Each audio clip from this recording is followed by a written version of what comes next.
and welcome to Think Tech. I'm your host, Attila Seress. Here on Next Big Thing, we give people a place who are doing interesting, important, and innovative things a place to share them with the world.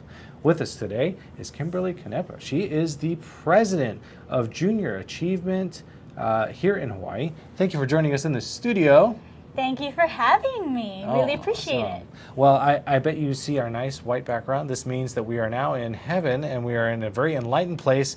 Tell us about your enlightened organization and what you guys are trying to achieve.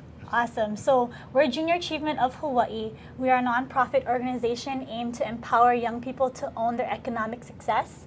We teach kids from kindergarten all the way through 12th grade about financial literacy, work readiness, and entrepreneurship. Wow. And what do you do at this group? You head this up? We head this up. So I have a team of volunteers as well as staff and our board of directors that we get together and we teach our students. What I do is I coordinate some of the classes, work with teachers, work with volunteers. I work with our board of directors in guiding our mission, making sure that we're reaching more students and making sure that we're reaching our mission. Okay, cool. Now this is here in Hawaii, but it's also elsewhere, right? Yes, we're one of 120 areas across the nation. We're also a global organization. So we're in Europe, we're in Australia, we're in Asia. We're all over the map, but in Hawaii, we're actually statewide. So we have programming on Oahu. We're starting programming in Maui and hopefully in Kauai in the next year, and we're also in Hilo. Wow. So tell me a story. Tell me a story of one of your students. Give me a student name. We'll pick a name. Boy or girl? What do we say? Well, Chemo. Chemo comes to Junior Achievement. Well, we actually don't have a facility where the students come to. What we do is we teach volunteers and we train volunteers from the business community or from the community at large to come into the classroom to deliver our materials. So we have oh, it's kind of like DARE. You remember DARE? Similar to DARE.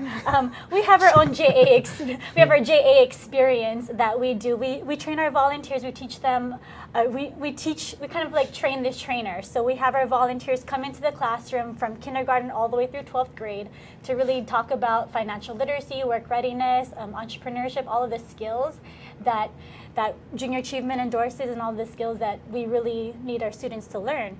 So I have a funny story. I love funny stories. Let's do a funny story. I was actually, I don't usually teach the classes. We have our volunteers. We have a pool of about 170 to 200 volunteers on Oahu that service our KKR students. And this particular class I did, and it was at my elementary school. We're teaching second grade. And people always ask, what do you teach in second grade? How do you teach a second grader about financial literacy or work readiness and entrepreneurship? Well, this particular program is called Our Community. And what we do is we talk to them about what jobs are, what community workers are, what taxes are. We have them, we pay them for the work that they do, and then they have to give the tax man money back. That's not the most popular. No, I bet not. They probably are starting to understand why their parents are always upset. Maybe that's it. So we teach them skills like that. We talk to them about what the difference between assembly line production versus unit production. They really love that one. We teach them how to make donuts.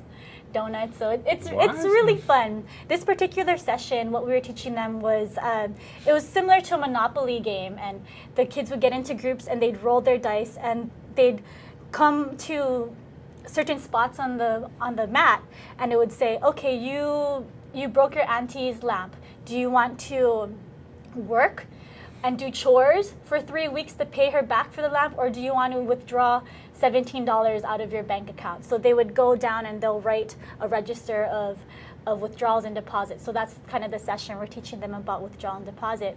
And the teacher chimed in while we were playing this game, and he said, students, we learned about this from JA a couple weeks ago. What's another word for withdrawal and deposit? And I'm thinking to myself, I said, what is another word for withdrawals and deposit? And I mean, 3 of them shot their hands up. One of them was in the back of the room, and I pointed to her. I said, okay, what's another word for this? She goes, it's an expenditure log. And I said, there you go. I didn't even really think of an expenditure log in this, and that she was completely correct. It was an expenditure log.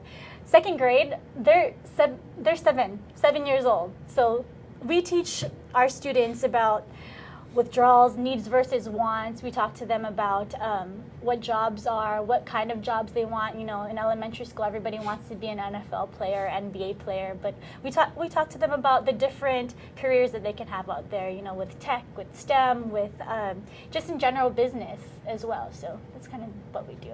And so after that conversation, what do most kids want to be? Do they still want to be NBA stars, or? Well, it was really funny. We actually just wrapped up a program at Like Elementary School, and in the beginning of the class, this was actually a 15-week program that we did. We did various programs with the students, and in the beginning of the session, one of the volunteers told us that one of the kids, when we asked them, or when she asked them, what did you want to be when you grow up, he said, "Oh, I just want to be just be a cook at Zippy's, you know. That's just what I want to do." I was like, okay, well, that's cool. At least you know what you want to do. By the end of the 15-week program, or the end of the program, he said, "I want to own my own restaurant, and I want to open up restaurants all over Hawaii." So our programs really open up the eyes of the students to see that there's more out there. There's more opportunities. Our programs give students a chance to really create a dream for themselves. That's what our volunteers are trained to do. They're trained to provide their own personal and professional experience, so they can inspire these children to aspire to be, you know, the next big chef, or the next banker, or the next CEO of a tech company. So we really prize ourselves on really giving these students from kindergarten through 12th grade an opportunity to meet people in the business community, to aspire to become something bigger than themselves. Now, can this be at any school, or is this just some schools, or where does it take place? It could be at any schools. We fundraise. We fundraise throughout the year to provide all of our programs, all of our services free for schools, for teachers, for students. So all they would really need to do is call us up or register online, and we'll provide all of the programming for them. Wow. How do you guys fundraise? We have 2 events that we do throughout the year. We have our annual Hall of Fame event, in which we honor 3 laureates from the business community, and we have an evening of honoring them and an evening of celebrating JA, and so that's one of our bigger fundraisers. And the second one that we do is we have a golf tournament every year. The next one coming up will be in September. And that's enough to keep you guys funded for the whole year? It's a good portion of it. We do grants. We have corporate and individual donors that support junior achievement in their corporate giving or in their individual giving throughout the year. We work with a lot of the corporations in matching programs, so we really try to fundraise as much as possible throughout the year to provide all of our services free for the students. And so I'm guessing during the summertime, do you guys do it also during the summer, or is it just during the regular school year? Well, we do summer programming, mainly in the Boys and Girls Clubs, or maybe during summer school we'll do the programming, but the vast majority of the programming will be in between the school year. Well, this sounds really interesting. So if my school doesn't have it, are there any schools that don't know about this, or is it? I'm sure there are some schools that don't know about it. If they want to contact us for programming, we have kindergarten all the way through 12th grade programming, and all they would need to do is just give us a call. We can talk to the faculty, we can talk to the staff. It's very simple to sign up for a class. And that's at, what's the website there? www.jahawaii.org. jahawaii.org. Oh, awesome. And now, I'm guessing this program has been going on for some time. Yeah, we're a 57-year-old organization. Oh, so you have now adults who have gone through the program. Yes. And yes. Did you go through the program as a kid? Just curious. I unfortunately did not go through the program. I wish that I went through the program. To give you a little bit of history of how junior achievement came to be, in the 50s, 60s, and 70s, junior achievement was actually an after-school program for high schoolers. It was called Project Business, or the program that they delivered was called Project Business. Students from high school would come together, form companies, actually. They would elect officers, president, vice president. They would create a business plan. They would create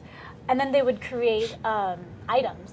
they would manufacture them and sell stocks for startup capital, and that was a 15-week program in which high school students participated. And since then, we currently don't do that program in Hawaii on Oahu. We actually do it in Hilo. And so we have a whole bunch of Hilo students coming out of that program. It's called the JA Company program. And it's a very interesting concept where we teach our students about money management. We teach them about how to run a business, how to run the financials behind a business, how to sell their merchandise, how to market their merchandise. So it's very comprehensive of a business plan. Something very interesting is we're actually, from a national level, our JAUSA headquarters, they're actually revamping the program right now. And they're creating a brand new company program to be launched in July. And we're hoping to launch it on Oahu spring of 2015. So it's prepping the entrepreneurs at the high school level so they can come out and start their own businesses. Yes, definitely. Entrepreneurship is something that we really prize ourselves, especially from a national standpoint. You know, everybody aspires to be an entrepreneur now. And we want to be able to teach our students on Oahu, in Hilo, across the state, these essential skills of entrepreneurship. So this new company program will be very interesting for us. We don't have all of the details yet, but what I've been hearing from our national office is the way that the model currently is they'll sell stocks to gain startup capital, but this new program is going to be an opportunity for the students to get venture capitalist money, angel investor money. They'll go out for almost like a Shark Tank kind of a program. So we'll definitely keep you updated on when we have the details and how it'll play out. Pitching, that'd be it. That's an interesting skill to have. Yeah. Now, so there's new stuff is coming down the pipe, but I'm guessing since you guys have been doing this for so long, you must have dozens and dozens of successful companies that have come out of this. Yes, we do. Do you mind sharing maybe some of the more well-known ones? Yes, the number one well-known JA alumni is Jimmy Chan. He owns the Hawaii Chip Company, you know, those taro chips that you see at Walmart, Costco, Long's. He also has barbecue sauces. So he is actually a Hilo boy. Came out of the company program, and I heard a funny story that he was supposed to be a doctor, or his family wanted him to be a doctor, and when he went to join the JA Company program, he fell in love with business and fell in love with being an entrepreneur, and went out into the business community and kind of didn't become a doctor. And so I heard a rumor that his dad was very upset with Junior Achievement for some time, but he's very successful now in Honolulu. Yeah, after he bought his parents a house, I'm sure they forgave him. And so how about across the country? Are there any other small businesses that have been formed and are prospering from this? From the national perspective, I mean, there are thousands upon thousands of JA alumni, many of which head huge corporations across the nation. Off the top of my head, I don't really know too many of them. Well, I'm sure there'd be excellent testimonials for you guys. That would be there awesome. So all we have to do is find our young kids to put them through this program. It doesn't cost anything for the parents, which is yay for me.